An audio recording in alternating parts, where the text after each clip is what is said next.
Dando sequência às atividades, a próxima mesa redonda terá o Dr. Ulisses Correia Cota como moderador, com o tema Necrose pancreática em pancreatite aguda grave. Dr. Ulisses é presidente da seccional Triângulo Mineiro e Alto do Paranaíba da SOBED Minas Gerais, médico coordenador do setor de endoscopia digestiva do Hospital Municipal de Uberlândia. Os palestrantes serão Dr. Vitor Antonino Mendes de Sá, é gastroenterologista pelo MEC e pela FBG, endoscopista pela SOBED, médico assistente de Fundação Hospitalar de Minas Gerais, da Procuradoria da República em Minas Gerais, da Gastroclínica, EPSCAN e Gastrobelvedere. Dr. Dalton Marques Chaves, médico do Serviço de Endoscopia do Hospital das Clínicas da Faculdade de Medicina da USP. É mestre e doutor pelo Departamento de Gastroenterologia do Hospital de Clínicas da Faculdade de Medicina da USP. E Dr. José Juquemura, professor livre-docente da disciplina de Cirurgia do Aparelho Digestivo da Faculdade de Medicina da USP desde 2009. Tem ampla experiência na medicina, com ênfase em cirurgia de vias biliares e pâncreas. É parecerista de revistas nacionais e internacionais, além de órgãos de fomentos oficiais. Os debatedores dessa mesa serão Dr. Fernando Pavinato Marson, é membro titular da SOBED, é fellow da Sociedade Americana de Endoscopia Gastrointestinal, FAGE, e endoscopista do Hospital Sírio-Libanês. E Dr. Franz Apodaca, é professor adjunto da disciplina de Gastroenterologia Cirúrgica, Grupo de Vias Biliares e Pâncreas, no Departamento de Cirurgia da Escola Paulista de Medicina, Unifesp. Mestre e doutor pela Unifesp, coordenador de assistência médica da disciplina de Gastroenterologia Cirúrgica da Unifesp. Bom dia a todos. A gente vai começar agora a nossa última sessão, né, a última mesa redonda de interesse médico. Eu queria agradecer a todos pela participação. A gente inicialmente projetou que tivesse um evento regional, que pelo número de inscrições, que foi muito significativo, ele se tornou, então, um evento nacional, né? Tivemos mais de 1.800 inscrições, e queria agradecer a participação de todos. A gente teve uma participação muito expressiva, principalmente no primeiro dia, em que a gente teve 3 salas simultâneas. Dando sequência, então, a nossa mesa agora será uma mesa de necrose pancreática em pancreatite aguda grave, e eu convido para a nossa primeira palestra o Dr. Vitor Antonino Mendes de Sá, de Belo Horizonte. Ele vai falar com a gente sobre o tratamento conservador, então o tratamento clínico, e focar também quando solicitar a intervenção do endoscopista ou do cirurgião nesses pacientes. Por favor, Dr. Vitor Antonino, a sua palestra. Gostaria de agradecer ao Nestor e à Abadia a oportunidade de participar do 11º Gastro Triângulo, um evento já consagrado da gastroenterologia mineira, ao lado dos meus colegas Dalton Chaves e José Juquemura, onde vamos abordar o tema necrose pancreática em pancreatite aguda grave. A classificação atual que nós utilizamos para a pancreatite aguda leva em conta a presença ou não da necrose pancreática. Então, os 2 tipos principais são caracterizados como intersticial ou necrotizante, em suas formas leve, moderadamente grave ou grave. Isso foi publicado em 2013, a partir de uma classificação conceituada em Atlanta, em 2012.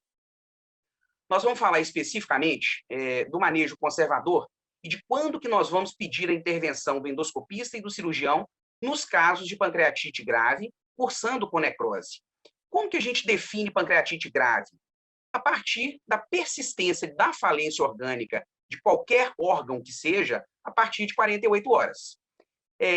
Nós sabemos que entre 10% a 20% dos pacientes que se apresentam com pancreatite aguda apresentam essa forma grave, e isso implica numa mortalidade de até 40%, entre 15% e 40%. Sabemos também que formas edematosas, que formas intersticiais, raramente podem cursar com uma forma grave, com apresentação grave. Mas, via de regra, essas formas graves acontecem em pacientes com a pancreatite necrotizante, que, por sua vez, também pode se apresentar como forma leve ou moderadamente grave. Nem sempre a presença de necrose vai implicar num conceito de pancreatite aguda grave. Os critérios de gravidade que nós temos bem estabelecidos para a pancreatite aguda são a idade acima de 50 anos, a presença de hemoconcentração, mesmo após uma ressuscitação volêmica inicial mantida por 24 horas, a presença de choque, insuficiência respiratória ou insuficiência renal, indivíduos obesos, a apresentação clínica com uma leucocitose acima de 12.000 à admissão, qualquer das complicações locais, nós vamos falar mais adiante sobre isso, e um score de Apache 2 acima de 8 pontos. As complicações sistêmicas reconhecidas nos casos graves são, em especial, as infecções, o desenvolvimento de hiperglicemia, o contexto clínico marcado pela resposta inflamatória sistêmica e o desenvolvimento de falências orgânicas. Nós temos como avaliação inicial nos pacientes com pancreatite aguda, necessariamente, pelo menos, a necessidade de um ultrassom. Isso vai nos ajudar a entender melhor a relação desse evento com a presença de cálculos biliares e, eventualmente, condições concomitantes já na apresentação ultrassonográfica.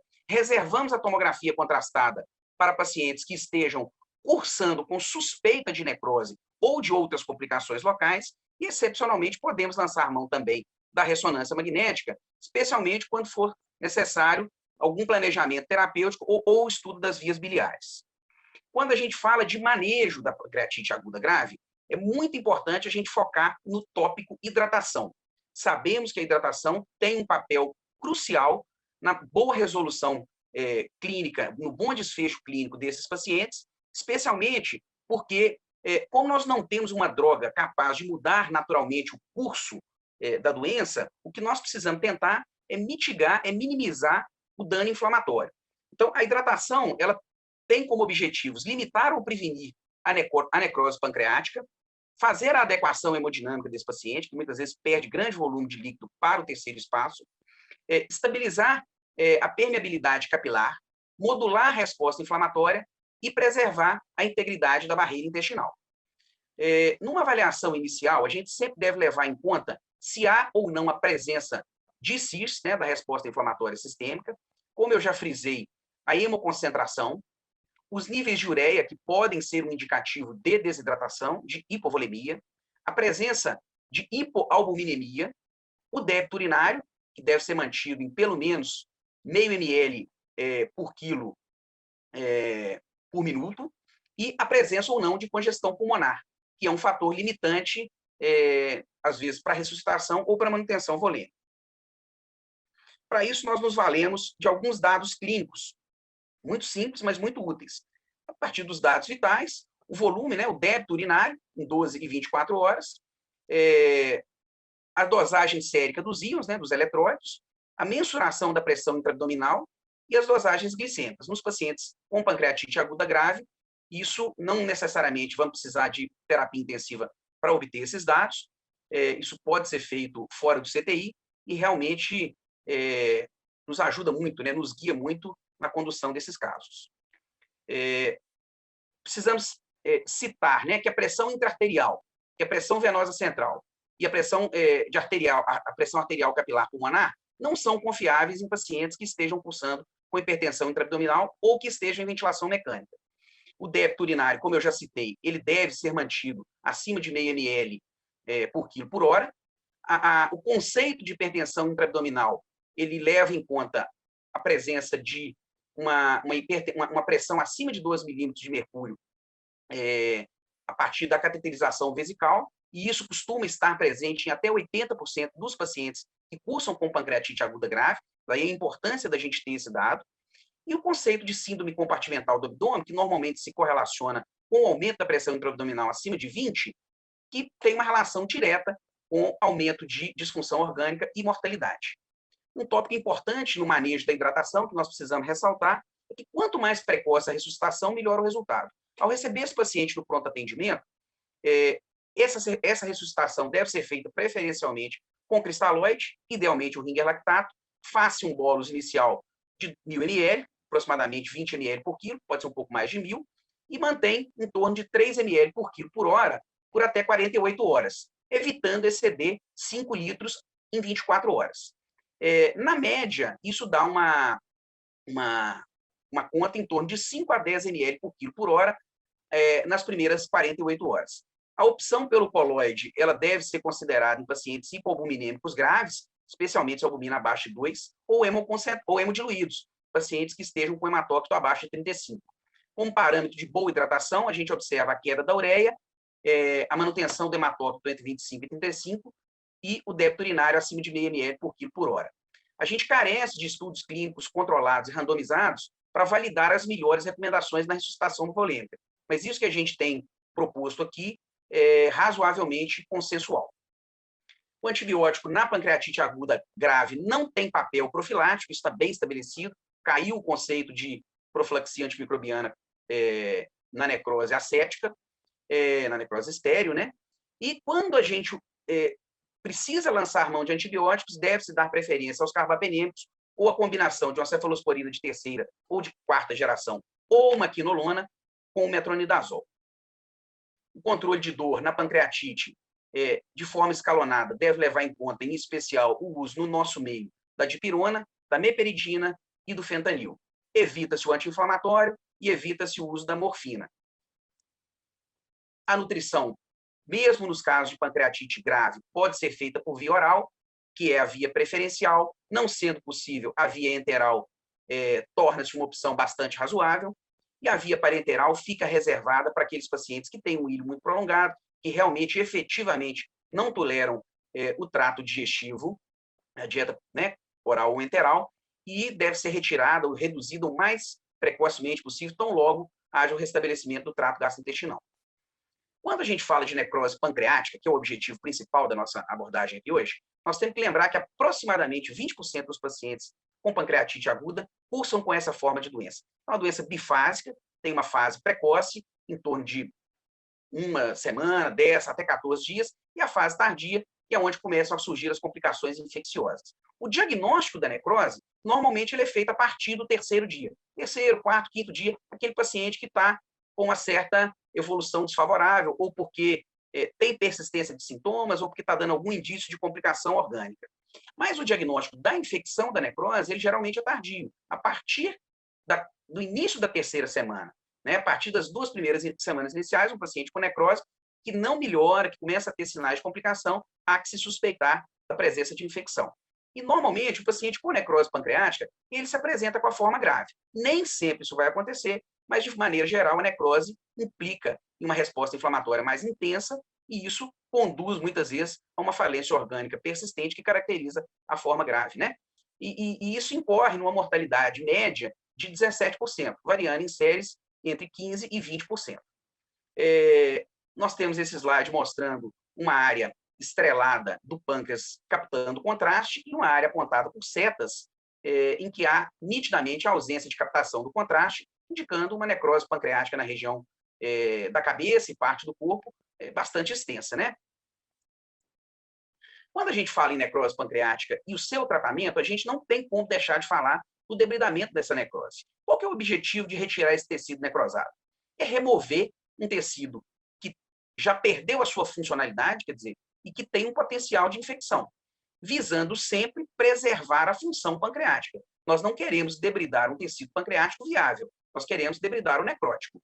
Isso também implica um objetivo de controle de fístulas pancreáticas, que pode ser uma complicação tardia, às vezes de difícil condução, e nós também queremos prevenir danos a órgãos adjacentes. Esses são os objetivos primários do debridamento da necrose. Quando que a gente vai indicar o debridamento da necrose? Na fase precoce, dificilmente isso vai ser necessário. O controle da CIRS, ele não depende, muitas vezes, desse debridamento. Eventualmente, pode ser necessário uma drenagem, mas o debridamento amplo da necrose, dificilmente esse paciente vai ter condição ou benefício dessa abordagem precoce.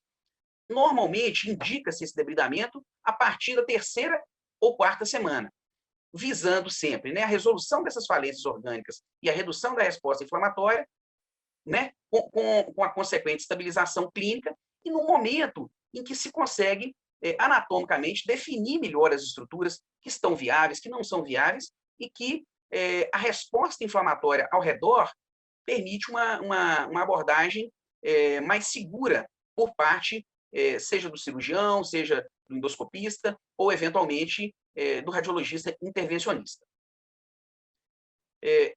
Prefere-se, né, atualmente, uma abordagem minimamente invasiva da necrose pancreática, seja por uma drenagem percutânea guiada por ultrassom, né, isso é mais comum no nosso meio do que por tomografia, ou com uma drenagem endoscópica. Nem sempre isso será possível, nem sempre por disponibilidade, por expertise das nossas equipes assistenciais, nós vamos conseguir fazer esse debridamento minimamente invasivo. Mas o debridamento cirúrgico, né, nós vamos discutir isso logo na sequência, tanto por endoscopia quanto por cirurgia, nós vamos ter espaço para detalhar isso melhor. Ele pode ser feito tanto por via aberta, né, com a drenagem externa, ele pode ser feito por um sistema que se mantém o paciente laparostomizado e com revisões programadas desse debridamento, pode ser feito por videolaparoscopia retroperitoneal, preferencialmente, ou transperitoneal, excepcionalmente. Não podemos deixar de falar das complicações locais, que são 4 muito bem estabelecidas no consenso de Atlanta, né? A coleção líquida peripancreática, o pseudocisto pancreático, a coleção aguda necrótica e a necrose encapsulada ou encistada, né? O Wolodoff necrosis, o número 1 e o número 3 de apresentação aguda, o número 2 e o número 4 de apresentação tardia. Falando da primeira coleção líquida peripancreática, dificilmente vai evoluir com a demanda de intervenção endoscópica, cirúrgica ou radiológica, né? Vemos aqui um pâncreas rodeado de uma grande quantidade de fluido líquido, isso normalmente evolui bem, menos de 10%, menos de 7% dos casos irão evoluir com a formação de pseudocistos e a resolução normalmente entre 7 e 10 dias. A coleção aguda necrótica é outra forma de apresentação aguda, aqui nós estamos vendo na região da cabeça pancreática necrose, né? E uma necrose já liquefeita, ela também tem apresentação aguda, tal qual o fluido peripancreático, na maioria das vezes é estéril, pode se infectar, e a intervenção só vai ser pensada quando está levando a obstruções do trato digestivo, seja gástrico, intestinal ou biliar, quando existe persistência dos sintomas após 8 semanas, ou quando nós estamos diante da síndrome da desconexão do duto pancreático. Isso também de maneira tardia. Quando ocorre, né, aproximadamente 1/3 dos casos, infecção dessa coleção necrótica aguda, o diagnóstico, muitas vezes, é a partir da evolução clínica e das revisões por tomografia, né, desse paciente por tomografia, o aspecto tomográfico vai se modificando, eventualmente há que se considerar uma punção aspirativa para diagnóstico, vai muitas vezes ser necessária uma drenagem percutânea, a antibiótico terapia é mandatória, né? Essa drenagem percutânea, eventualmente, pode ser suficiente, ela pode ser resolutiva, ou ela pode ser uma ponte para a melhora clínica do paciente, que eventualmente será submetido a uma necrosectomia endoscópica, excepcional, porque poucos serviços têm a possibilidade de fazer isso, e muitas vezes vai ser indicada uma necrosectomia cirúrgica, quando possível, por via minimamente invasiva.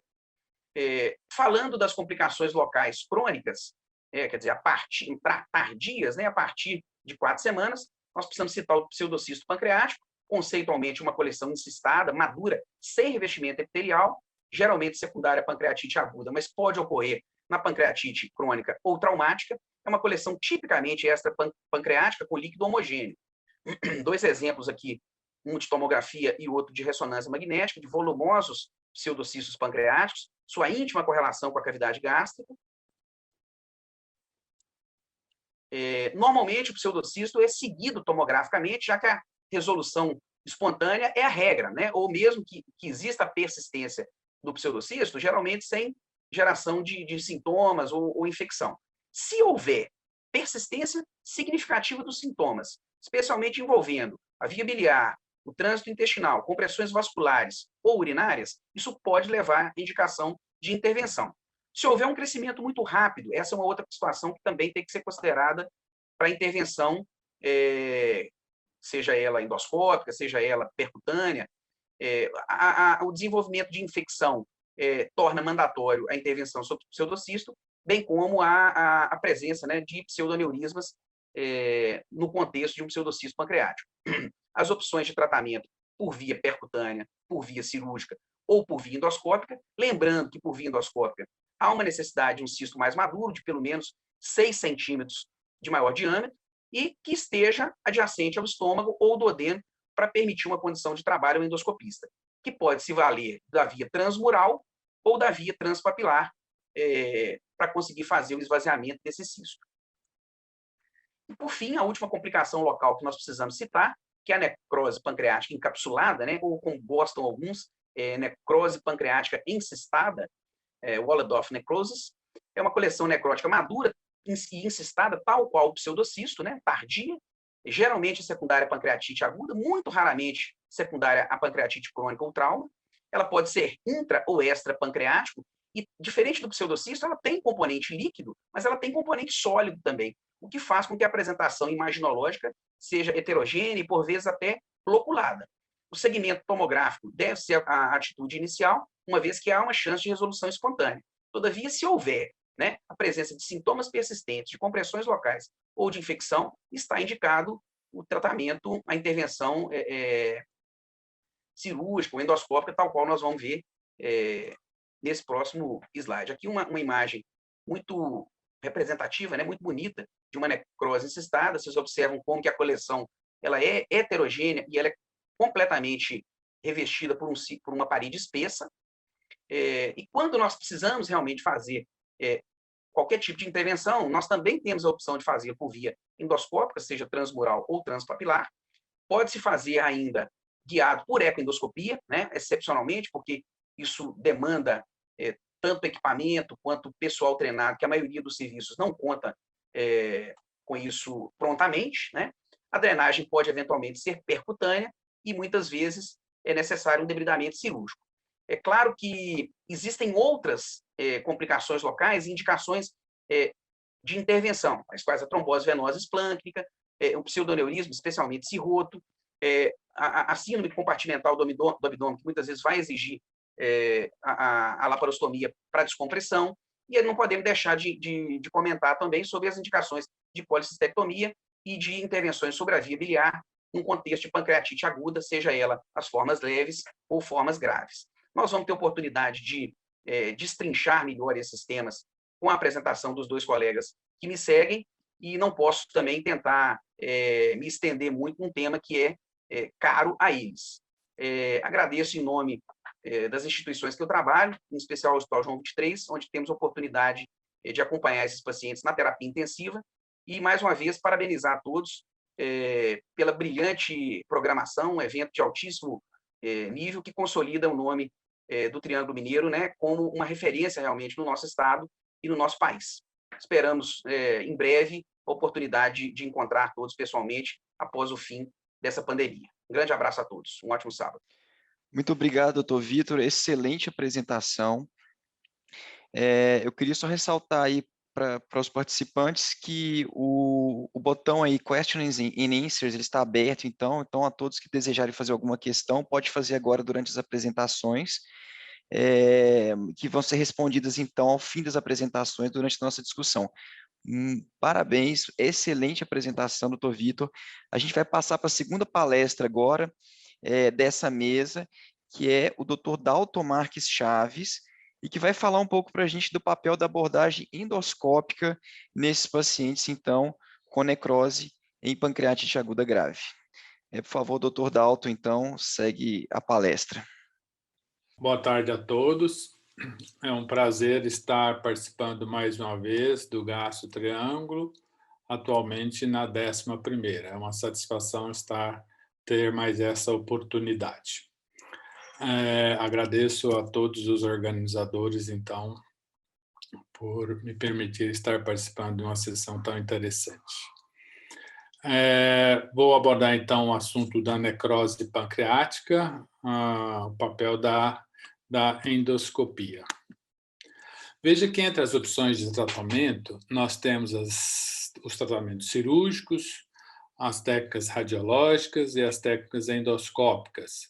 Em se tratando de drenagem, nós podemos realizar uma drenagem transpapilar, principalmente em algum cisto, pseudocisto, que tenha comunicação com o ducto, pancreático. Temos as abordagens transmurais, pelo estômago ou pelo duodeno, e essas abordagens podem ser realizadas, consideradas de forma cega, que eu vou comentar adiante, ou guiadas por ecoendoscopia.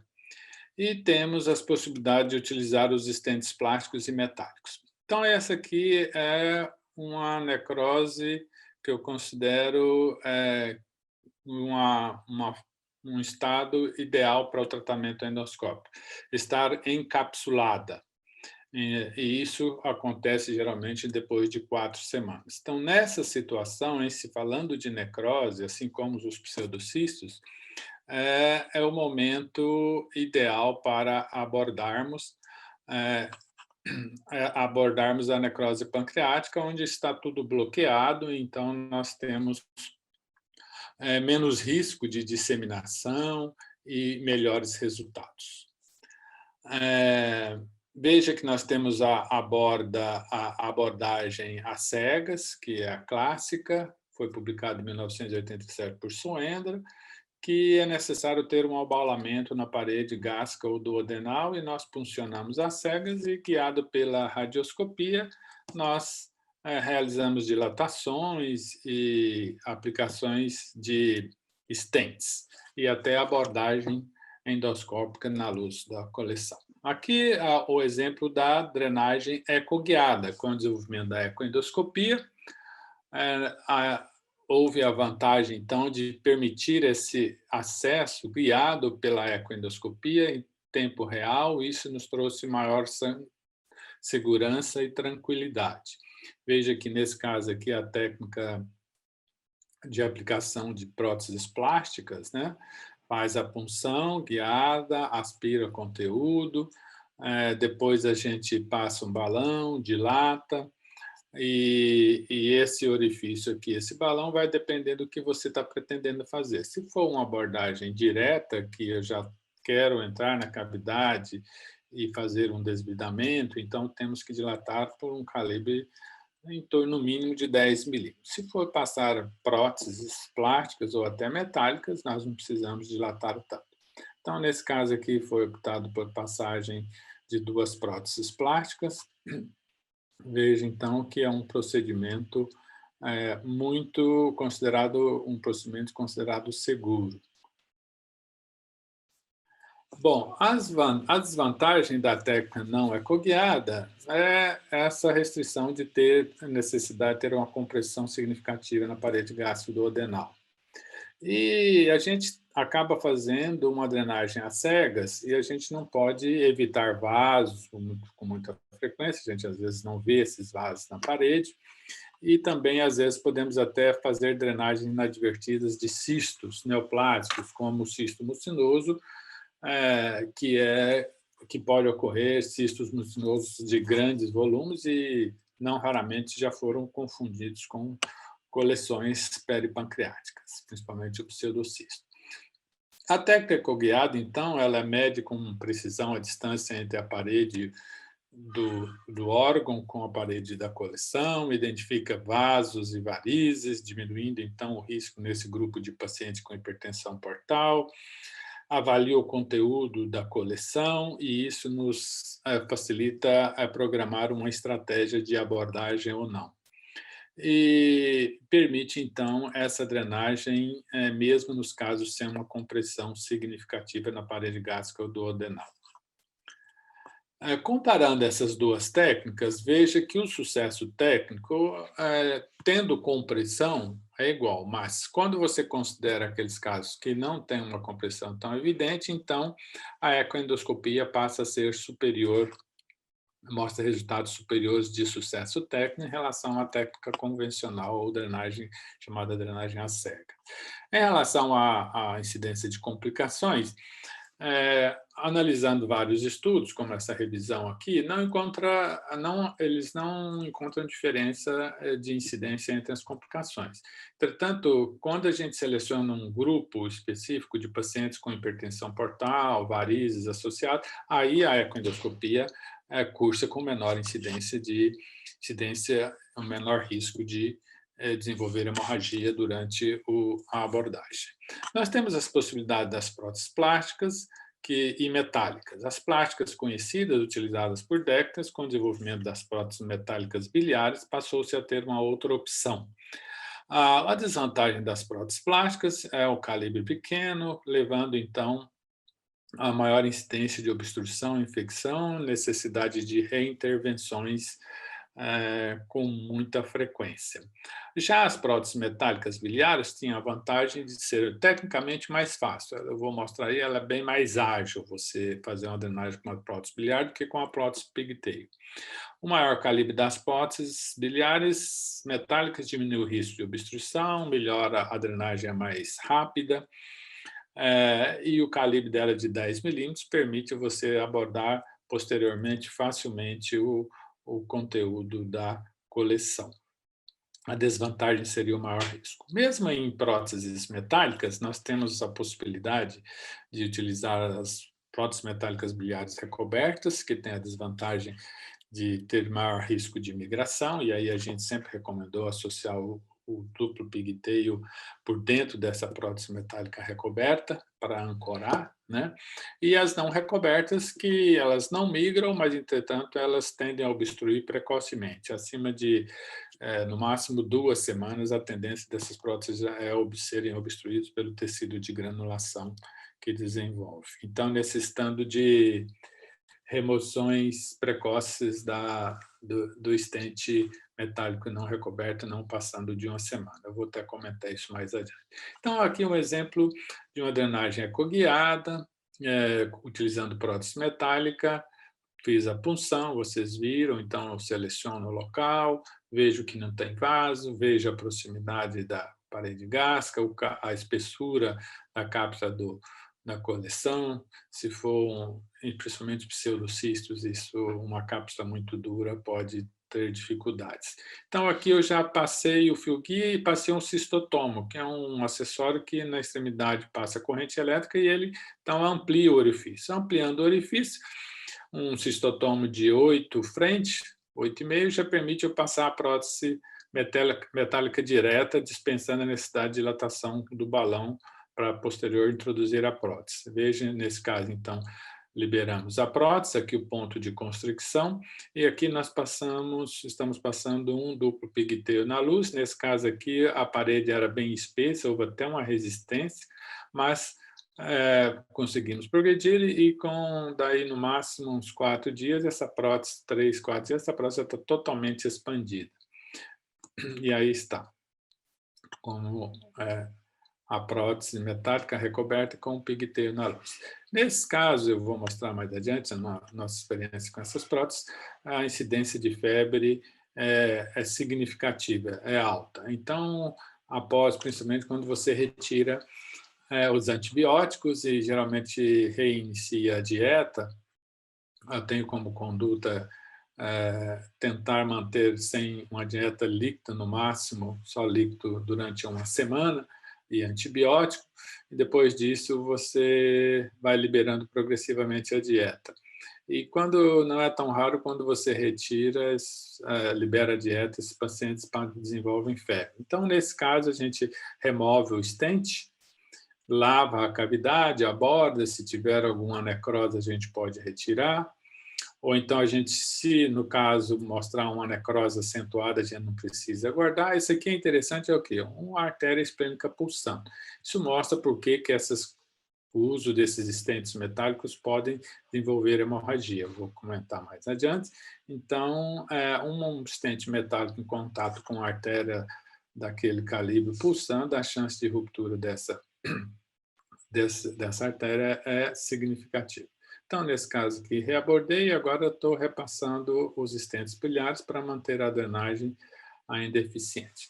Na nossa experiência, nós publicamos próteses drenagens com próteses biliares associadas com Monk Miller. Nós fizemos, acho que, 10 ou 11 casos dessa série. E o que, na época, a gente não tinha os opposing stents, que eu vou comentar a seguir, mas foi uma experiência interessante. Eu iniciei utilizando as próteses biliares não recobertas. E observei que fui retirar uma com 5 e 4 meses, a prótese fraturou para ser retirado. Tive que retirar fragmentos. Com 4 a 5 semanas, né? Com 2 semanas, a prótese também estava obstruída, o paciente teve febre e eu tive uma dificuldade de retirar, mas consegui insuflando o balão por dentro do stent. Aí eu utilizei as parcialmente recobertas e assim mesmo, quando retirava o antibiótico, liberava a dieta, febre e tinha que ser arrebordado. Então, eu passei a racionar o seguinte, então, mesmo as parcialmente recobertas, eu tenho que, com frequência, retirá-las, eu passei a adotar a conduta de drenar com as próteses não recobertas, que é rápido, tem uma drenagem eficiente, e com 1 semana eu reabordava esses pacientes, tirava a prótese não recoberta, limpava alguma coleção e passava do pigtail. E iniciava com dieta líquida. E quando nós adotamos essa conduta, os resultados foram muito bons. E assim a gente estava fazendo, até que surgiu hoje nos chamados opposing stents, que são esses stents com duplas flanges, que são curtos, mas as flanges, teoricamente, diminuem a incidência de migração e tem um calibre mais avantajado, permite a gente entrar quantas vezes quiser e limpar a cavidade e fazer uma necrosectomia. Então, aqui desculpa, o exemplo de uma drenagem utilizando esse acessório chamado Axius, que ele é dotado de corrente elétrica, então ele dispensa a punção hoje. Ele diretamente você já encosta, perfura, entra, já libera a flange interna, traciona um pouquinho, ancora e já libera a flange externa. Esse é um procedimento que passou a ser feito em 5 minutos. Muito rápido, muito ágil e hoje tem sido a preferência em se tratando de drenagens de coleções pancreáticas. As vantagens, então, é o fácil uso, rapidez, dispensa hoje o fio guia, punção, se você não tiver interesse de obter a amostra do conteúdo.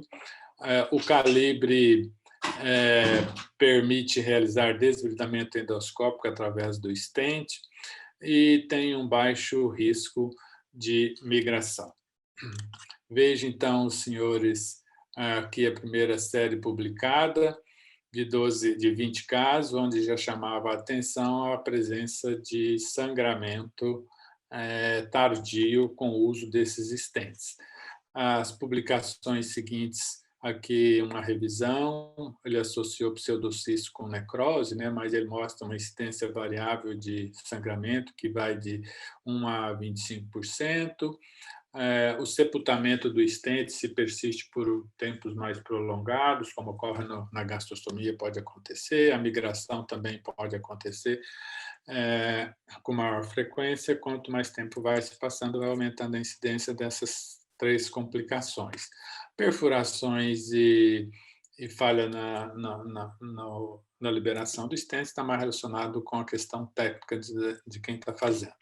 Nós temos aqui, estava indo tudo muito bem, até que teve a publicação do primeiro estudo prospectivo randomizado, esse aqui foi os resultados preliminares em 2017, onde ele mostrava que de 12 casos com opposing stents, ele tinha encontrado complicações significativas em 50%. Veja que 3 casos eram de sangramento grave, um ocorreu com 3 semanas e outros 2 com 5 semanas. Depois tiveram 2 pacientes que teve sepultamento do stent na parede gástrica com 5 e 6 semanas, e uma paciente até então tinha apresentado perda, a migração do stent. Então, veja aqui, ele mostra claramente um caso documentado, a ecoendoscopia, mostrando a artéria, um vaso calibroso junto com o stent, e isso é que leva ao sangramento. Então, isso fez com que, depois ele observou mais 2 casos de compressão da via biliar, né, quando ele fez a drenagem transduodenal.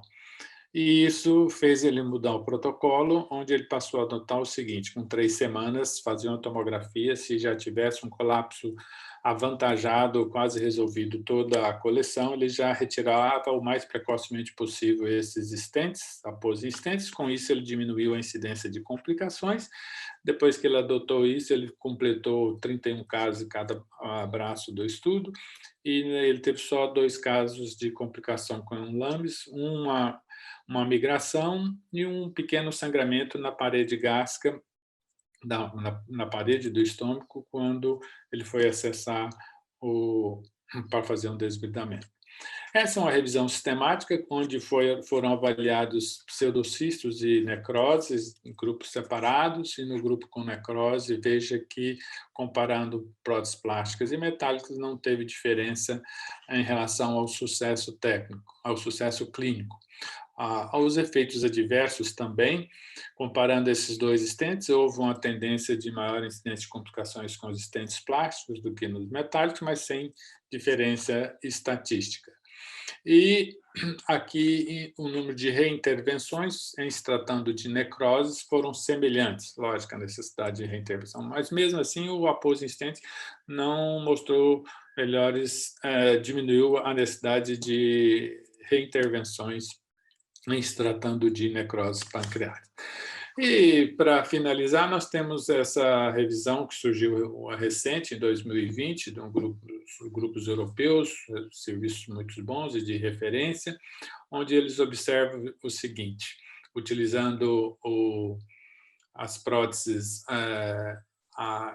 após stents, metálicos stents, né, em necroses pancreáticas, só o grupo de necrose pancreática. Ele observou sangramento em 2% no grupo de após stents versus 4,6% no grupo de próteses plásticas. Perfurações 0,5 versus 1,1%, migração 5,9 versus 6,8%, oclusão 3,8, 5,2%, eficácia de resolução 87 versus idêntico, praticamente.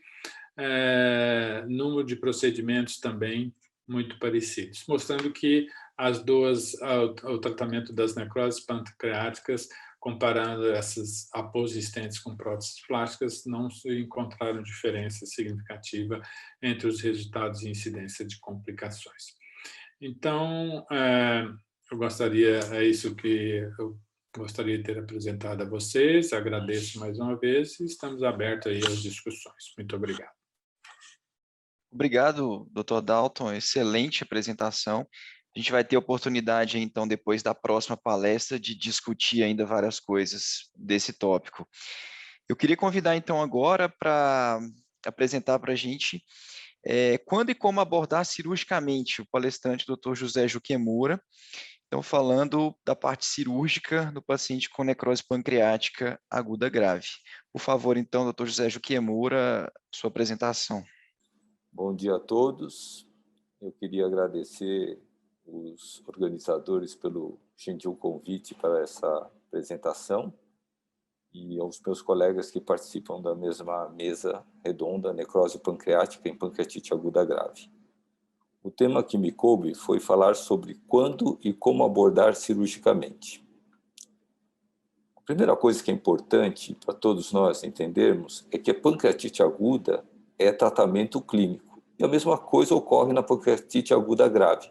Também é tratamento clínico inicial.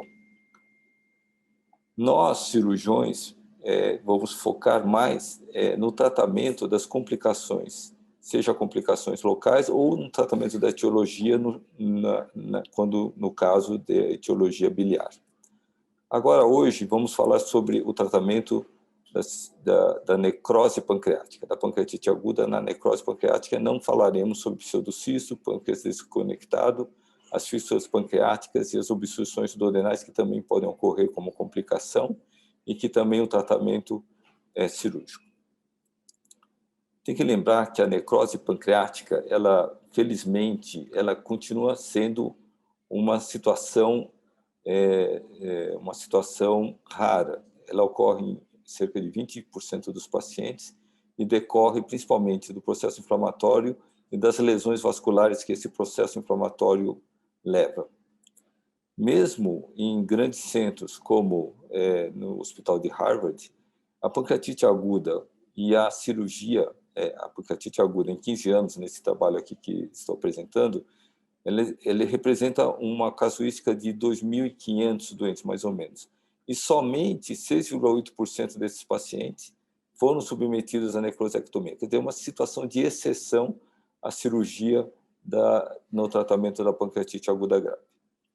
O seu tratamento tem sido estudado por vários autores e procurando responder as seguintes perguntas: quem operar, quando operar e quando operar. A maior parte dessas necroses, quando não infectada, evoluem que nesse paciente, em que a tomografia mostra uma necrose peripancreática e 2 meses depois essa necrose pancreática já desapareceu. 70% desses pacientes com necrose não infectada têm esse tipo de evolução. Porém, naqueles pacientes em que a necrose se encontra infectada, ou naqueles pacientes com necrose estéril com evolução desfavorável, esses pacientes têm uma sobrevida menor, desde que não tenha sido feita nenhuma forma de abordagem invasiva. Aí existe uma indicação para a abordagem invasiva, seja ela através da cirurgia ou como na endoscopia ou na transparência hepática, como os nossos colegas anteriores abordaram. Dessa maneira, devemos lembrar que necrose pancreática ou peripancreática em quadro de sepsis, seja por infecção dos mesmos ou necrose estéril com evolução desfavorável, esses pacientes, sim, é que merecem o tratamento cirúrgico.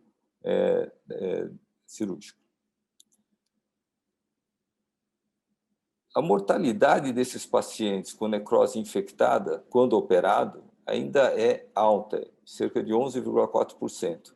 E a mortalidade nesses pacientes com necrose estéril, mesmo assim, também, mesmo estéril, tem uma mortalidade importante de 4,4% dos pacientes. Esses pacientes com necrose estéril, que evoluem com sintomas, dor persistente e inapetência, esses sim podem se beneficiar com o tratamento cirúrgico. A maior parte dos cirurgiões, então, concorda que o melhor período para se operar o paciente é tardiamente, quando a necrose já está delimitada e mais liquefeita. Quando isso acontece, em geral, é em torno de 3 a 4 semanas. Esse autor aí embaixo, Mir, ele mostrou em 64 pacientes estudados por ele que o score de efeito adverso vai diminuindo a partir do 21º dia de evolução da doença. Então, a cirurgia se encontra melhor indicada naqueles pacientes que têm 3 a 4 semanas de evolução.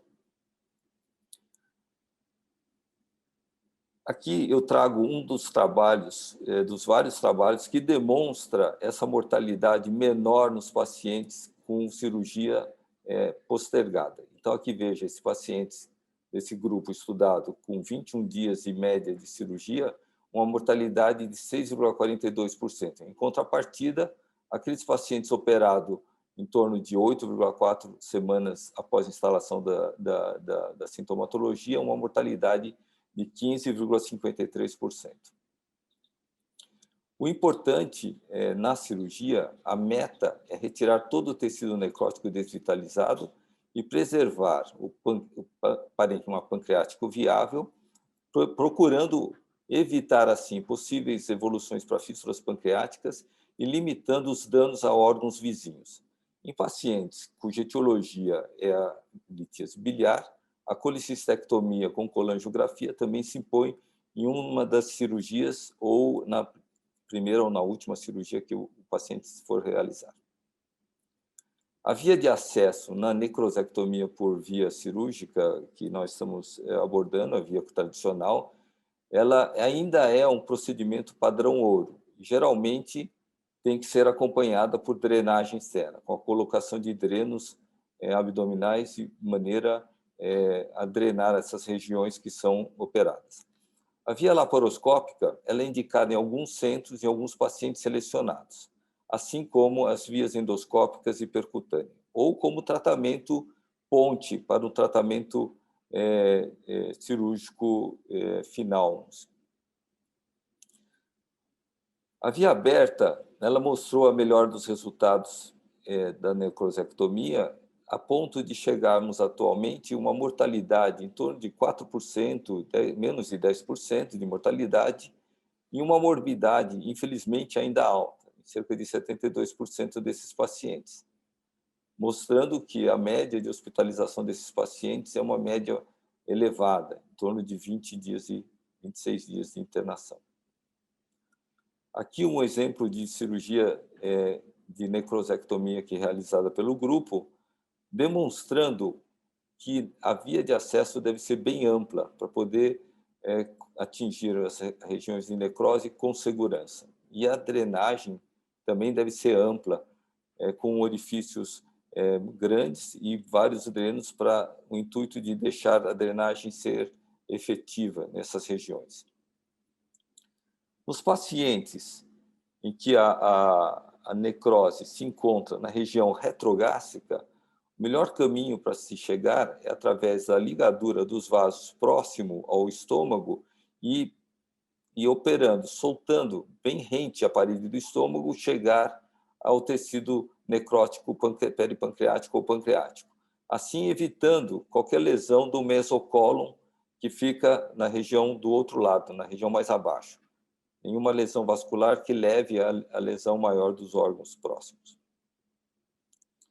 Na abordagem dos pacientes com lesão retroduodenal, se impõe a mobilização do cólon direito e do duodeno, para chegarmos e alcançarmos a região retroduodenal e assim conseguir com mais segurança retirar esse tecido necrótico. Já nas lesões paretocólicas direita, a mobilização do cólon direito e, eventualmente, até a mobilização até a região da fossa ilíaca direita para a drenagem com segurança e ressecção desse tecido necrótico. Na região do hilo esplênico, às vezes, há necessidade de realizar a esplenectomia associada à necrosectomia dessa região. Essa cirurgia não só retira a necrose peripancreática dessa região, como também do hilo esplênico. Na goteira parietocólica esquerda, também a mobilização do cólon esquerdo se impõe de maneira a tomar cuidado de não lesar os vasos do mesocólon e também os órgãos da retrocavidade e dos epífinos dessa região, em particular o ureter. Nós, já em 1991, realizamos uma tese de mestrado demonstrando que uma das regiões que eram, naquela ocasião, não bem abordadas, que é o hilo no nicho da artéria mesentérica superior, que nessa região, por não ser abordada e não ser feita a realização da necrosectomia, havia uma incidência de 100% de mortalidade. Após essa tese de mestrado, participamos de uma nova abordagem cirúrgica dessa região, com retirada da necrose dessa região e diminuindo, assim, a mortalidade desses pacientes. Aqui existem vários trabalhos demonstrando a diferença de mortalidade desses autores, demonstrando também que isso é extremamente importante, a mortalidade, com o expertise desses cirurgiões que tratam a necrose pancreática. Outra via de acesso que também pode ser realizada na cirurgia, pela cirurgia, é a via por videolaparoscopia. Entretanto, essa abordagem videolaparoscópica ainda é pouco utilizada e ela é utilizada principalmente naqueles centros mais especializados em cirurgias minimamente invasivas. Aqui um exemplo de uma necrose retropancreática por uma abordagem videolaparoscópica, mas pelo retroperitônio, em que, após o paciente numa posição que permite a abordagem por essa região, pela videolaparoscopia, a gente acaba visualizando a necrose e retirada através do uso de pinças. Uma coisa importante também é lembrar que a drenagem dessa região. Aqui tem um exemplo de um paciente que foi feita uma drenagem transparente hepática previamente ao tratamento cirúrgico, mostrando a dificuldade de retirada dessas necroses com esses drenos, que em geral são bem menores, são finos e com orifícios muito pequenos para a drenagem desse tecido necrótico. Essa tabela representa as várias experiências de cirurgiões através da técnica minimamente invasiva, em que se observa que a mortalidade desses pacientes também é muito variada, em torno de, desde autores que demonstram uma mortalidade de 0% até outros com uma mortalidade de 40%. Hoje, os estudos clínicos que comparam o tratamento por via convencional e os tratamentos através de técnicas minimamente invasivas são extremamente difíceis de serem interpretados, uma vez que a heterogeneidade da população, o tipo de resposta inflamatória, o tempo da intervenção, a presença ou não de infecção nem sempre são semelhantes nos dois grupos estudados. Mas o que eu acho que, na nossa opinião, é o papel mais importante que modificou a mortalidade e morbidade desses pacientes operados por pancreatite necrohemorrágica infectada é exatamente o tempo da cirurgia. Vejam, os senhores, que as cirurgias anteriores, o tipo de necrose pancreática que a gente ressecava. Era uma necrose, na maior parte das vezes, muito mais sólida, com muito menos líquido. Veja a imagem da tomografia mostrando uma necrose com pouco líquido e com mais tecido necrótico não liquefeito. Esse tipo de paciente eram os pacientes que a gente abordava no passado. Hoje, com a espera de 3 a 4 semanas para serem abordados esses pacientes, o tipo de necrose que a gente encontra é com tecido com mais líquido e menos tecido necrótico sólido, o que facilita muito mais a cirurgia e a remoção dessa necrose, inclusive diminuindo muito o número de cirurgias. Esses daqui são imagens mais atuais, mostrando como esse tecido necrótico hoje abordado é muito mais liquefeito. Mesmo naqueles casos em que a necrose do tecido do parênquima pancreático, o tecido, quando abordado, ele já está num tempo mais liquefeito e mais fácil de ser removido. Dessa maneira, concluo que a cirurgia está indicada na necrosectomia, nas pancreatite aguda, nas complicações da pancreatite aguda, principalmente nos pacientes com necrose infectada ou estéril de má evolução, e que essa cirurgia deve ser realizada na 3ª e 4ª semana de evolução.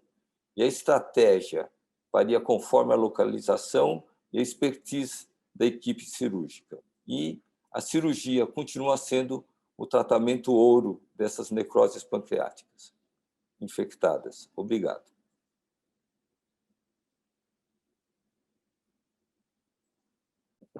Muito obrigado, doutor José Joquemura. Excelente apresentação, como sempre, como foram as outras. Eu queria convidar, então, a todos, os palestrantes e os 2 debatedores, para abrirem o áudio e o vídeo. A gente vai passar, então, para o nosso debate. Eu, particularmente, pessoalmente, tenho vários questionamentos e várias dúvidas, mas eu vou convidar primeiro o doutor Fernando Marçom, para inicialmente fazer as considerações e as perguntas. Por favor, doutor Fernando. Bem, Ulisses, tudo bem? Bom dia, boa tarde a todos aí. Eu quero agradecer ao doutor Nestor, o Ulisses, o Haroldo aí pelo convite para ser um debatedor nesta mesa e parabenizar aí o Vitor, o Dalton e o doutor Joquemura pelas brilhantes apresentações, né? Enfim, o evento tem sido realmente muito bom, de altíssimo nível, né? Desde quinta-feira eu estou grudado aqui no iPad acompanhando esse evento. Enfim, eu gostaria de iniciar comentando sobre a necrose pancreática, né? Até o ano 2000, né? Ela era algo que só pertencia ao cirurgião realmente, né? E a partir do ano 2000, né, o Todd Barron fez a primeira drenagem endoscópica de Von e a primeira necrosectomia foi feita por um médico alemão, que eu não vou falar o nome aqui, que trabalhou com o Soendra já em 2000. Então, tem 21 anos que a endoscopia começou a passar da parede do estômago e tentar fazer o debridamento endoscópico, né? Eu gostaria de comentar sobre o que o Dalton mostrou. Realmente ele mostrou aquela drenagem muito bela com um stent cilíndrico, né? E a gente chegou, quando eu estava nos Estados Unidos, a publicar algo sobre o uso desse stent e o fato de sempre que você usar um stent metálico para drenar um pseudocisto ou para entrar numa cavidade de walled-off necrosis, né? E isso acontece com os lumen opposing stents, né? Que um Axios também, é o fato de você não precisar fazer a dilatação balonada, né? Então, quando o Dalton passou aquele stent, ele na realidade usou um cistotome, né? E o cistotome é muito parecido com o Axios na parte que corta, né? O Axios, o Hot Axios é como se fosse um stent montado num cistotome. E isso faz com que um dos momentos perigosos da drenagem endoscópica você não precisa correr esse risco, né? Que é o momento da dilatação, né? Balonada. Claro que numa drenagem de pseudocisto o balão é sempre menor e num debridamento endoscópico com necrosectomia, né, a gente usa drenagens assim de até 18 milímetros. Eu gostaria de ouvir o comentário do Dalton sobre essa não necessidade de dilatação com os stents metálicos. Bom, boa tarde a todos. Prazer estar aí participando dessa mesa aí com o Fernando, com o Ulisses e todos os ilustres palestrantes. Então, Fernando, realmente, como eu até comentei, você lembrou bem que um dos momentos, às vezes, mais críticos da drenagem com um duplo pigtail é quando a gente vai passar o balão, né? E primeiro a gente teve no Hospital das Clínicas, eu lembro que a gente não tinha o cistotom. Você fazia essas drenagens sem o cistotom, a gente usava o estilete da colangio convencional. E quando você pegava um pseudocisto, que a gente mais lida no dia a dia, de cápsula muito dura, né, endurecida, não era tão raro a gente ter dificuldade de passar depois o balão e em seguida, e aí delaminava. E a gente já viu casos, descrito até no curso ao vivo do HC, convidados fazendo de liberar o pigtail na cavidade peritoneal. Então, aí nós passamos a utilizar isso, também tivemos no serviço. E tinha um momento crítico, era esse, você perfurava com estilete, ia passar o balão não entrava e ficava aquela luta, e você falhou um passo a passo. Esses procedimentos começam a ficar demorados e aumentando o risco. Aí nós passamos a usar o cistotom, passamos a ter acesso ao cistotom. Isso já melhorou, né?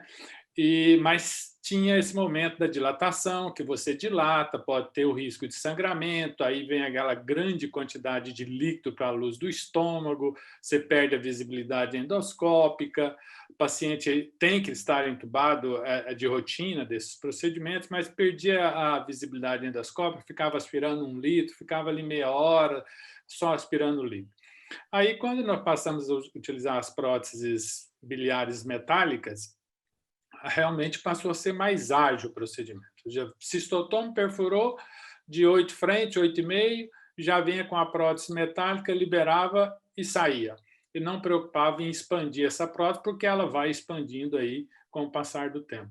E isso agilizou muito o procedimento. E aí depois veio o Axios, como eu comentei, que tornou ainda mais ágil, mais rápido o procedimento, e hoje a gente faz uma drenagem dessa aí, sem exagero, depois de estar posicionado em 5 minutos. o passo a passo. Então, isso facilitou muito os procedimentos endoscópicos. Perfeito, Dalton. É interessante ressaltar realmente que, principalmente na necrosectomia, né, esse perigo da dilatação e esses stents, claro que eles trazem outros problemas, né? Mas, assim, em virtude daqueles... assim, existem dois, basicamente, estudos randomizados, né, que basicamente comparam a cirurgia com a endoscopia, né? Claro, como o Dr. Jukemura pontuou, né, a especialização local, né, o expertise local é muito importante. Mas depois desses estudos, que foi o primeiro em 2012, né, que comparou diretamente endoscopia com necrosectomia cirúrgica, né? Esse foi não me lembro exatamente qual foi o Baker em 2012, e depois o Chayan fez outro estudo comparando diretamente cirurgia com endoscopia em 2019, né, mais recente, né? Então eu acho que esses dois estudos embasam, né, que quando há um expertise endoscópico, isso possa ser feito de uma maneira não cirúrgica, né? Claro que existe sempre a recomendação que isso seja feito só onde existe um backup cirúrgico, se houverem complicações, né? E a endoscopia terapêutica sempre se faz valer de ter um backup cirúrgico quando as coisas não dão certo, né? Mas esses dois estudos, o último foi em 2019 pelo Chayan, confirmam que realmente existe uma possibilidade de tratamento cirúrgico, e agora todo esse desenvolvimento de acessórios dedicados a isso, né? Isso só vem a engrandecer o atendimento aos pacientes, né? Obrigado aí, Fernando, pelas considerações. Eu gostaria de convidar o Dr. Franz para fazer as considerações e perguntas aos nossos palestrantes. Dr. Franz, por favor. Bom, boa tarde a todos, né? Muito obrigado pelo gentil convite à comissão organizadora do Gastro Triângulo, especialmente ao Dr. José do Carmo, pela gentileza para participar do lado de velhos amigos, velhos conhecidos, como o professor Dalton, o professor Jukemura. Bom, eu tenho especificamente três questões, tem muito para discutir, mas devido ao avanço da hora, eu vou me dirigir com uma questão para cada um dos palestrantes. Inicialmente para o Dr. Vinto, as três apresentações excelentes, excelentes mesmo, foi muito a didática, a gente aprende muito. Então, eu queria perguntar para o Dr. Vitor Antonino, assim, falou muito bem sobre o antibiótico, entendi muito bem que não se faz mais antibiótico profilaxia em pancreatite aguda grave com necrose pancreática. Então, eu queria saber como que faz no serviço, na prática. Uma coisa é aquilo que geralmente a gente vê nos grandes centros, mas a nossa prática, no nosso dia. Como que você faz o diagnóstico de necrose pancreática infectada? E mais ou menos a partir de que momento você inicia com antibiótico e qual tipo de antibiótico? Já vou fazer a pergunta diretamente para o Dr. Dalton Chaves, também uma excelente apresentação. Estamos falando sobre necrosectomia, especificamente necrosectomia endoscópica. Na experiência também, na prática, que provavelmente o Hospital das Clínicas deve ser uma das maiores casuísticas nesse sentido, quantas vezes normalmente a necrosectomia endoscópica vocês precisaram de repetir? E se nesses pacientes que foi indicado o tratamento endoscópico, só foi puramente endoscópico ou houve necessidade de complementar com tratamento percutâneo? E, finalmente, para o professor Jukemura, a pergunta é, realmente, um trabalho clássico do Fernández del Castillo a respeito da necrosectomia em pancreatite aguda grave com necrose infectada é que se a cirurgia aberta continua tendo um grande espaço. Estamos falando de um país continental como o Brasil e, sem dúvida nenhuma, ainda muitos, se não a grande maioria dos centros, provavelmente a única ferramenta que tem é essa laparotomia. Então, eu entendi muito bem que, a partir dos trabalhos de Mier, de 1997, a tendência é fazer o mais tarde possível, adiar o mais tardiamente possível esse procedimento laparotômico. Quando você faz essa cirurgia no serviço, faz aquela técnica reprogramada ou as laparotomias vão ser a necessidade? Essa é a minha primeira pergunta.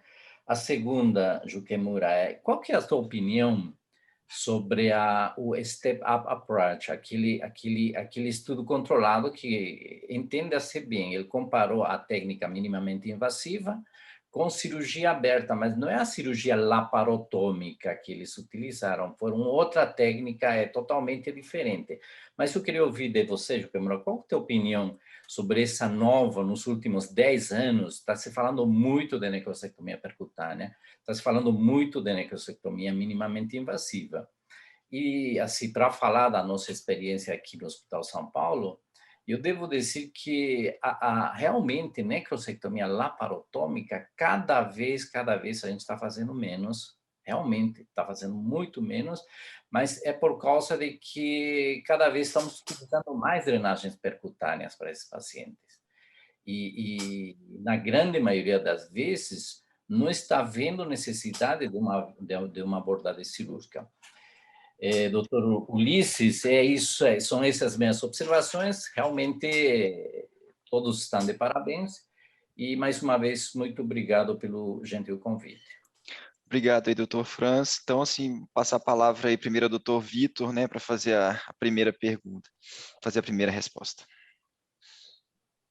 Boa tarde, Ulisses. Muito obrigado. Obrigado, Fernando. Excelente intervenção do doutor Franz, porque o que a gente percebe, a mudança em relação à questão do uso do antibiótico na pancreatite cursando com necrose, a mudança de paradigma, né? Há 15, 20 anos, a gente via um paciente com diagnóstico de necrose, independentemente da sua evolução, receber esquema ou de carbapenêmico ou de uma cefalosporina de terceira ou quinolona com metronidazol, na intenção de prevenir a infecção sobre aquele tecido necrosado. Isso caiu. Mas nós ficamos ainda com um grande desafio, que é, na possibilidade, ainda que não completamente definida, da infecção dessa necrose, quando indicar, quando começar esses mesmos antibióticos.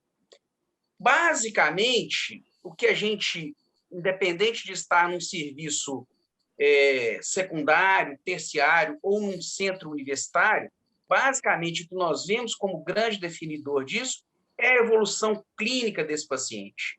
Um paciente que, portando uma necrose, tem uma evolução desfavorável, tem sinais de baixa resolutividade no seu quadro clínico, nós temos que estar diante da suspeição dessa necrose com infecção, e isso, muitas vezes, ainda que a gente não tenha uma comprovação, né, dessa infecção, vai ser motivo para a introdução do antibiótico.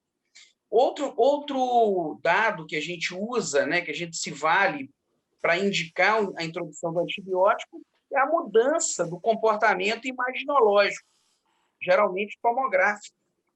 A mudança do padrão de tomografia, em especial aí, o surgimento da presença de gás dentro dessa coleção necrótica, é um indício bastante fidedigno de evolução infecciosa e impõe a introdução do antibiótico. E a gente ainda tem a opção da punção diagnóstica, né, da punção aspirativa dessa coleção, guiada muitas vezes por ultrassom ou por tomografia, para estudo microbiológico. Esse estudo nem sempre está disponível e nem sempre vai nos dar o resultado esperado. Nem sempre a coleta desse material vai permitir o crescimento em cultura de alguma flora, que muitas vezes é polimicrobiana ou gram-negativa, e permitiu a afirmação dessa infecção da necrose. Então, resumindo, nós vamos sempre nos valer dos critérios clínicos, eventualmente dos critérios radiológicos, tomográficos, e eventualmente dos critérios microbiológicos por cultura de um aspirado puncionado, para definir a introdução da antibiótico terapia.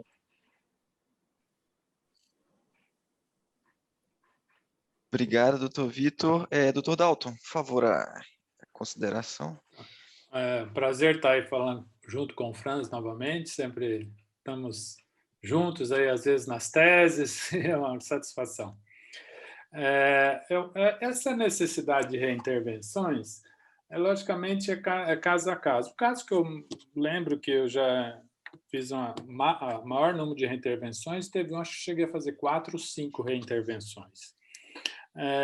Geralmente não são necessárias tantas reintervenções no nosso serviço, porque esses casos chegam já com mais de 4 semanas, bem encapsulado, e se a gente faz uma drenagem ampla, a tendência é isso já ir resolvendo espontaneamente.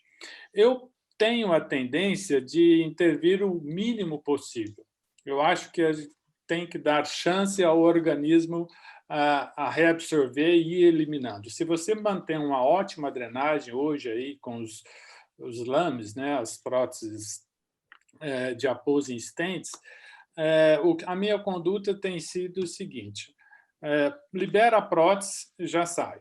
Não tenho a tendência de entrar de imediato, porque você já drenando aquela grande quantidade de líquido que geralmente está associado, isso já leva a uma melhora. Aí eu deixo esse paciente sem bloqueador de bomba, para o próprio conteúdo gástrico manter aquele quadro mais asséptico possível, a região, e se tem uma necrose significativa identificada pela ecoendoscopia, eu acho que esse é o grande valor da ecoendoscopia, vai me ajudar a planejar. Se tem muita necrose, isso aqui eu já vou ter que reintervir de qualquer maneira. Se tem pouca necrose, eu vou observar e vamos ver como vai ser a evolução. Aí eu vou no parâmetro clínico, dei 1 semana, o paciente está bem, o hemograma melhorou, o PCR baixou, está baixo, sem febre. No máximo, se eu vi uma necrose acentuada na primeira sessão, eu faço a segunda, lavo, limpo e aguardo a evolução.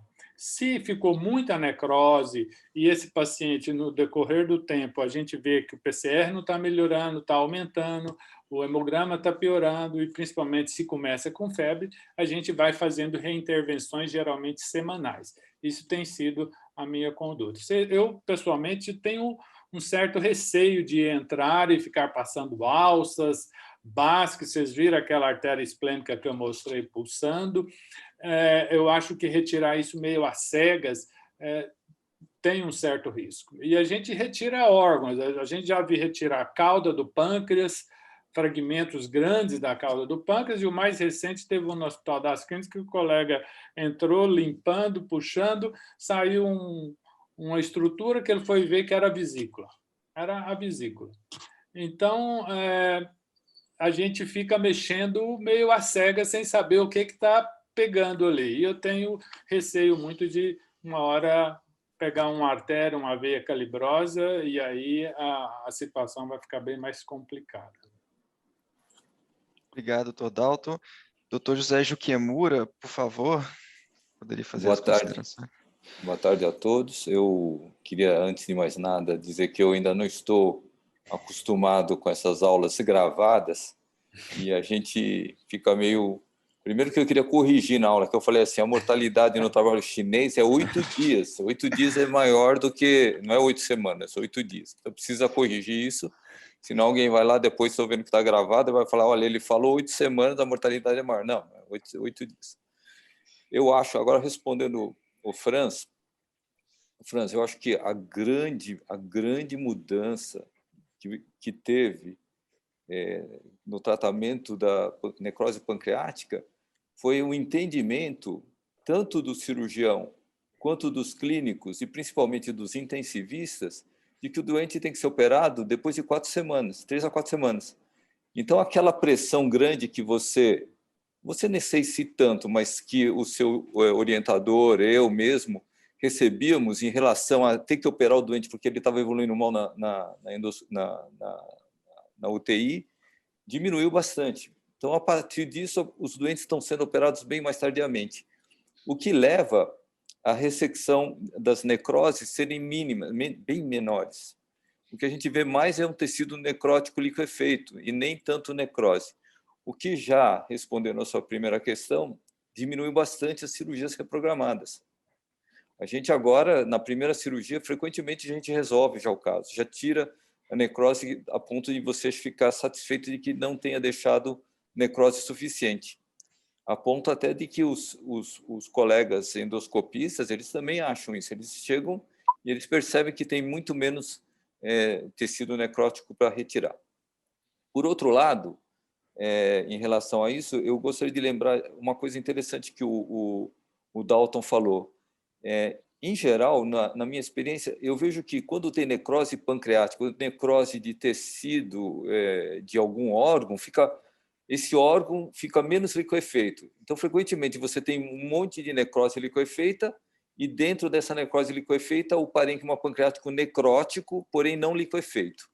E aí vai, talvez, graças a Deus, eu também acabei sabendo que o Dalton tem medo, graças a Deus, na hora de retirar esse tecido pancreático que fica grudado, a artéria, não sei se o Fernando tem medo, mas ele é bom ele ter medo, que está ligado à veia esplênica, a artéria esplênica e tronco celíaco, etc., para ele tomar cuidado, porque realmente aí nós temos experiência em cirurgia que o negócio fica muito difícil e fica muito perigoso, né?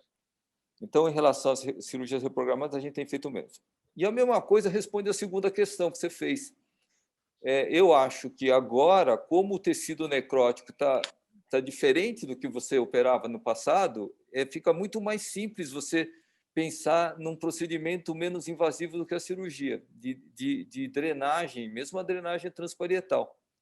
Mas já a drenagem transparietal, quando tem necrose importante de órgãos, de tecidos, aí eu acho que é mais difícil. Se já é difícil para o endoscopista, para o Fernando, para o Dalton, olhando lá direito, lá de lado, assim, tirar a coisa, por cirurgia retroperitoneal, mesmo com a ótica lá dentro, eu acho que não é tão fácil como a gente... Não é tão seguro, não fácil não é, nunca é fácil, mas não é tão seguro quanto você estiver dentro de uma laparotomia com uma abordagem e com as 2 mãos lá dentro, podendo diminuir as complicações que você pode fazer na cirurgia. Eu acho que com isso eu respondo as suas 2 questões, França. Obrigado, doutor José Juquemura, excelente aí pela participação e pela palestra. Eu tenho uma dúvida, assim, eu queria compartilhar com todos aí, com todos os palestrantes, a gente está até com alguns minutos. Tem 2 perguntas da plateia, eu vou fazer uma primeiro aqui. Doutor Vitor, doutor José Juquemura e doutor Dalton. Ficou muito bem colocado aí que hoje a gente tem essa tendência, acho que isso está muito bem demonstrado, que a intervenção aí ela vai ser em torno aí de 3, 4 semanas para os pacientes, isso tem trazido mais sucesso. Só que a gente às vezes tem uma situação difícil, aquele paciente que afundou clinicamente na primeira semana, ele afundou, o paciente está na UTI, está instável. Qual que é o espaço que a gente tem para intervenção nesse paciente, ou não tem espaço, e a gente vai ter que realmente deixar esse paciente na terapia intensiva? Essa pergunta eu queria fazer para os 3. Puder, doutor Vitor, começar? A gente... É um dilema, né?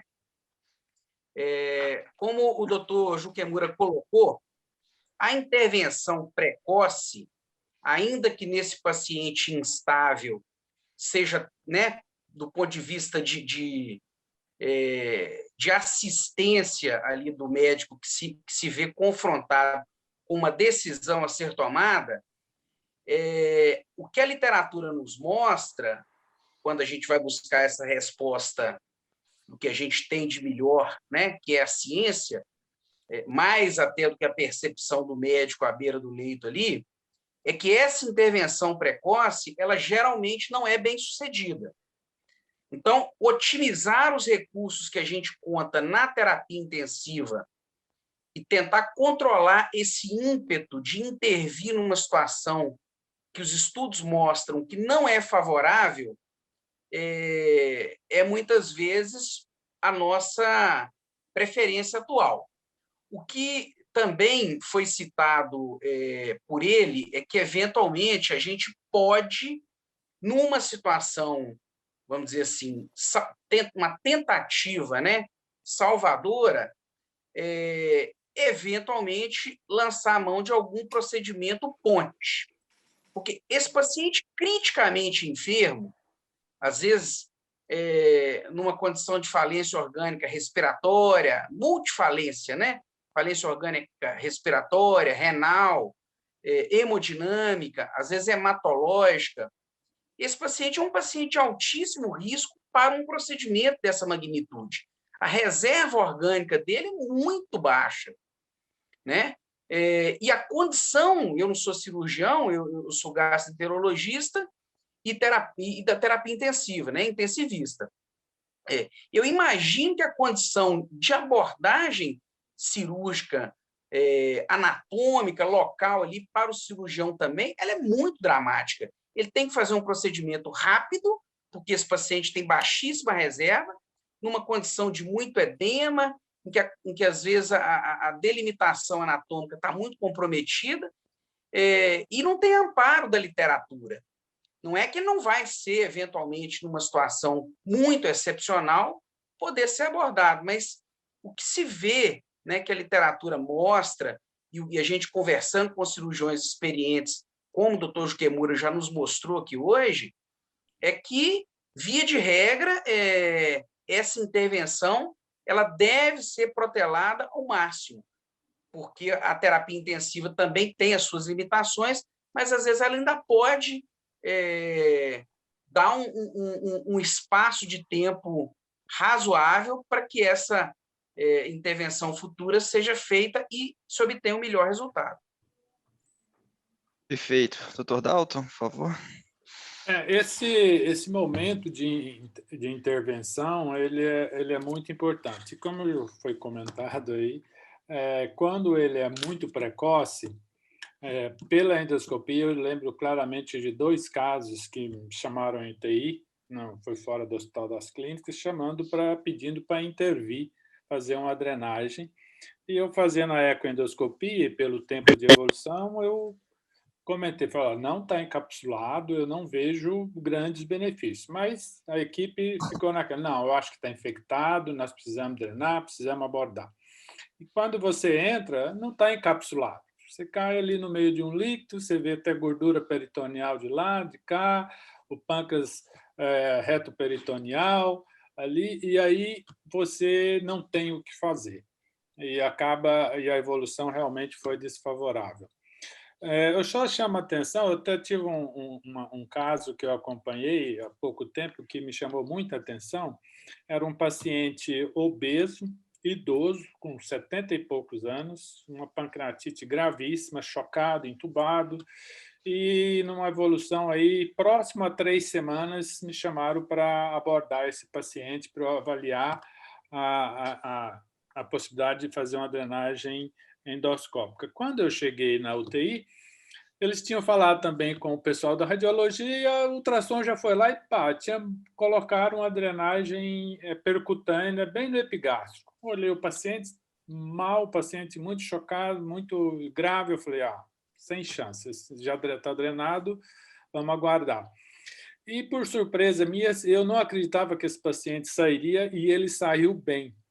Eu fiquei realmente surpreso quando me chamaram, depois de 1 mês, para dizendo, Dalton, esse paciente agora está com a fístula cistocutânea, pelaquela drenagem percutânea. O que você vai fazer? Eu falei, vamos resolver, então. Eu injetei líquido pelo dreno percutâneo, fui no estômago pela ecoendoscopia, identifiquei a cavidade e fiz uma drenagem cistogástrica, pseudocistogástrica, já estava tudo resolvido, só botei a prótese e tirei o dreno percutâneo, e o paciente evoluiu muito bem. Então, a partir desse momento, eu até fiquei pensando, acho que a drenagem percutânea não é, ela tem seus benefícios, viu? E a gente, às vezes, esquece da drenagem percutânea, mas, nesse caso, para mim, chamou muita atenção. Obrigado, Dalton. Doutor José do Quemura, por favor. Ulisses, eu acho que você estava se referindo no doente que ainda não chegou no tempo ideal e que ainda não tem nada para drenar. Então, é o doente que está com necrose e que não tem o que drenar, não tem o que fazer transparieto hepático ou procedimento ponta. E que está afundando clinicamente, está grave não ter isso. Então, nesses casos, a gente tem duas condutas que a gente tem realizado. Bom, primeiro, antes de mais nada, verificar se a conduta na UTI está correta, se está sendo dada medicação, quer dizer, o suporte hemodinâmico adequado, as drogas estão corretas, tudo isso. Segunda coisa, a gente tem tentado retirar as citocinas circulantes no passado através de diálise peritoneal.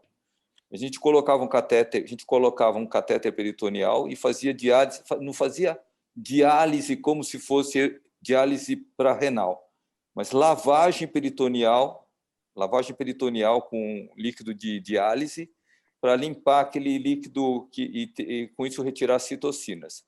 E depois, mais tarde, a gente começou a fazer a hemodiálise lenta, que eu esqueci o nome, tem um nome lá, mas é uma hemodiálise lenta que retira as citocinas circulantes da circulação. Essas duas coisas têm feito no sentido de manter o doente hemodinamicamente melhor ou melhor estável e assim tentar alcançar o tempo para você fazer o procedimento, seja um procedimento ponte ou um procedimento resolutivo, tá bom? Perfeito. Obrigado, doutor José de Quemura. Tem uma pergunta da plateia aqui, a gente já está finalizando. Doutor Dalton, será que existe algum espaço para terapia endoscópica a vácuo nas necrosectomias? Tem alguma experiência, doutor Dalton, com isso? Não, eu não vejo benefício do vácuo em si. Se eu teria que colocar um vácuo dentro da coleção. Eu acho que se você faz primeiro que o vácuo vai tirar líquido, basicamente, não vai tirar tecido necrótico. Então, eu acho que se você tiver uma drenagem ampla, que hoje tem, pelas próteses, eu acho que é o melhor benefício. Eu lembro que eu comentava, antes de desenvolver essas próteses, eu tive com o Bimílio, a gente sentava e conversava, e eu falava para ele, Bimílio, essas próteses pigtail drenam muito pouco e elas obstruem muito. A gente tinha que pôr uma prótese ampla, como se faz uma drenagem cirúrgica. E depois, logo em seguida, começaram a surgir os casos das próteses biliares e depois veio o Axios. Eu acho que essa é a evolução. Você tem uma abertura ampla, uma comunicação ampla, permite a próprio organismo ir eliminando aquele tecido necrótico, o próprio suco gástrico também agindo e você reintervindo. Eu acho que é por aí. O vácuo em si, eu acho que não vai ter grandes benefícios, não. Vai aspirar basicamente líquido e eu não vejo... E você vai ficar com vácuo quanto tempo, né? Hoje as próteses você põe, o paciente fica aí por meses. Se você quiser deixar um pigtail, você deixa ele, pode ficar por meses aí sem problema, né? Quanto às metálicas, não, a gente tem que retirar mais precoce. Ô, Dalton, só uma questão.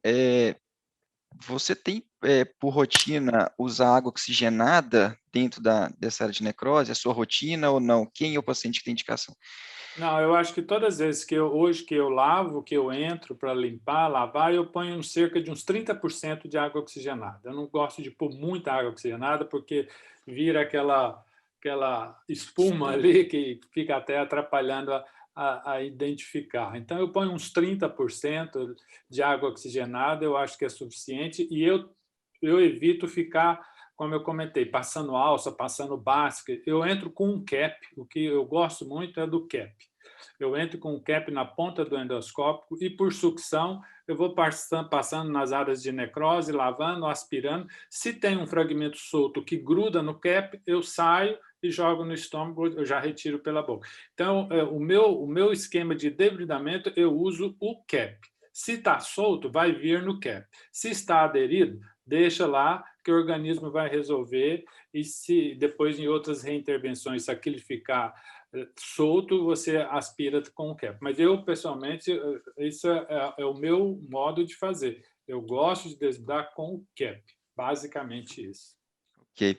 Temos uma última pergunta aqui do Dr. Celso Geraldini, para o Dr. Juquemura. Eu acho que a gente até já comentou um pouco, mas eu vou passar de novo essa questão. A presença de bolha de gás no interior da necrose, independente do estado clínico do paciente, é igual à cirurgia imediata? Dr. Juquemura, por favor. Está presente aqui o Franz Apodaca, que tem uma experiência de um doente lá da Paulista, que já foi apresentado nas nossas reuniões, de um doente que estava clinicamente estável, que tinha presença de gás, bolha de gás na tomografia. Segundo os colegas radiologistas, pode aparecer bolha de gás, aparentemente de gás, e não ter sido infectado. Mas eu acho que vai tudo, né? Vai um componente inteiro do doente. O doente está lá com uma tomografia com alguns pontos que parecem ter gases, mas não tem nada que corrobore com o estado infeccioso. Você pode até experimentar a observação, baseado no caso único que o pessoal da Escola Paulista de Medicina costuma de falar toda reunião de necrose pancreática. Mas eu acho que é muito perigoso. Em geral, quando você pediu a tomografia e viu o gás, provavelmente você indicou a tomografia por algum motivo importante. E bem provavelmente está pesquisando que tenha necrose infectada. Então, aí, se ele tem um quadro clínico de necrose infectada ou quadro laboratorial, daí não tem discussão, né? Mas sempre tem aquele famoso caso da Escola Paulista de Medicina, o Franz pode até falar aí para nós, de um doente que evoluiu, tinha necrose com bolhas de gás e evoluiu bem, não teve mais nada. Certo, Franz? Na verdade, é verdade esse caso, que não precisa ser operado também. Mas é um caso só, né? Não, mas eu ia comentar justamente isso, Joaquim. Existe um trabalho bem antigo, né? Acho que, eu não sei se é não, 2008 aproximadamente, quando surgiu o tratamento clínico da necrose infectada, né? Tem muita gente ainda que defende. Por quê? Porque fizeram um ensaio clínico controlado com paciente com necrose infectada demonstrada e fizeram um braço tratamento cirúrgico, outro braço tratamento clínico. O que deu lá na frente? Não houve diferença na mortalidade. Tá certo? Então, tem substratos, né? E como eu tinha comentado no início, para falar de pancreatite aguda grave, complicações, etc., realmente é um tema muito amplo ainda. Pareceria que nos congressos tem picos, né? Tem congressos que você fala muito de pancreatite grave, e outros congressos você fala pouco. Então, é isso mesmo, pancreatite aguda, cada vez você vai aprendendo mais e provavelmente deve vir algumas outras novidades. Obrigado aí a todos, muito bom. Eu queria abrir só, o Fernando, quer fazer alguma última consideração aí com o debatedor? Não, eu ia fazer uma pergunta rapidinho para o doutor Juquemura. Pode fazer. Ele sabe que quando a gente faz bobagem, o telefone dele que toca, né? Então a gente tem muito medo de fazer bobagem, né? Mas seria no tratamento cirúrgico sobre as vias de acesso realmente, né? Tem a via de acesso que, quando a gente lê, ela parece muito bonita, né? E eu não sei na prática, que é essa retroperitoneal, né? Que o pessoal da radiologia faz uma punção primeiro e depois a cirurgia vai lá e opera só no retroperitônio, né? Em comparação com a via peritoneal, né? Então, existe muito lugar ainda para via aberta. Só queria pegar essa visão para eu entender.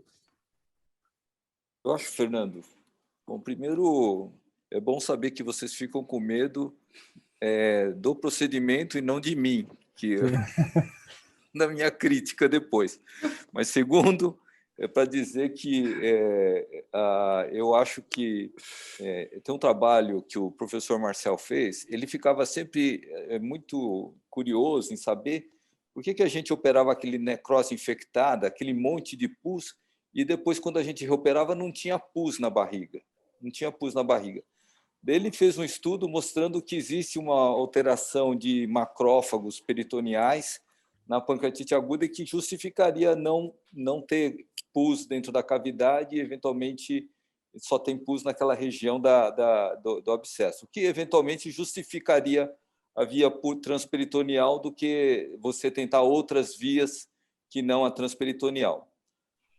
Agora, do outro lado, essa via retroperitoneal, eu não posso dizer para você que eu não tenho experiência sobre isso, mas eu acredito que quando você vai fazer uma punção de tecido, a gente tem em radiologia intervencionista, e que quando a necrose é muito liquefeita, daí eu diria até a via endoscópica serve. Até excepcionalíssimo caso. Não, mas daí eu acho que qualquer outra maneira de drenagem é efetiva, né? Então, daí eu acho que na via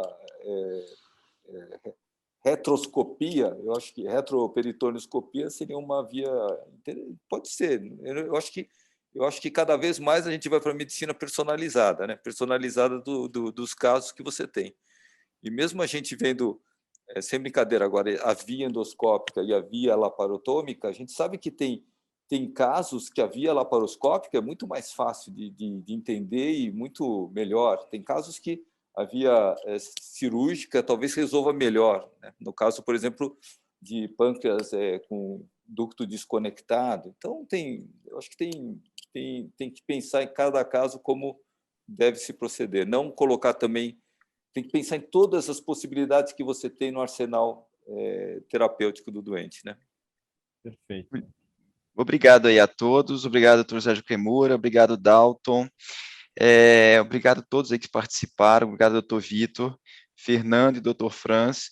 A gente teve uma participação bem significativa aí no congresso aí, em todos esses dias. Acho que a mesa foi fantástica. Eu, particularmente, aprendi bastante. E a gente encerra, então, essa mesa agora e passaremos a tarde para uma mesa do seminário de enfermagem. Obrigado aí a todos. Então, um abraço. Obrigado. Um abraço a todos. Prazer aí.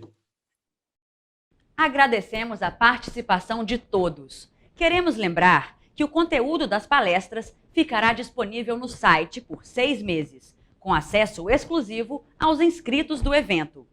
Os simpósios satélites disponibilizados pelos patrocinadores poderão ter acesso por qualquer interessado. Agradecemos o apoio institucional da Federação Brasileira de Gastroenterologia, FBG, da Associação Médica Brasileira, AMB, e do Colégio Brasileiro de Cirurgia Digestiva, CBCD. E dos patrocinadores Master, Pentax, Boston Scientific, Cytec, Unicred, Takeda, Pfizer, Rio Quente Resort e Costa do Sauípe Resort, Apsen e Promedon. Do patrocinador Ouro, Abvi, e do apoio da Fujinon, Fujifilm e Atemol, Janssen, Laboratório Axé, Etamucino e Cook Medical. Damos por encerrado o 11º Gastro Triângulo, edição 2021, no formato online. Boa tarde. Boa tarde.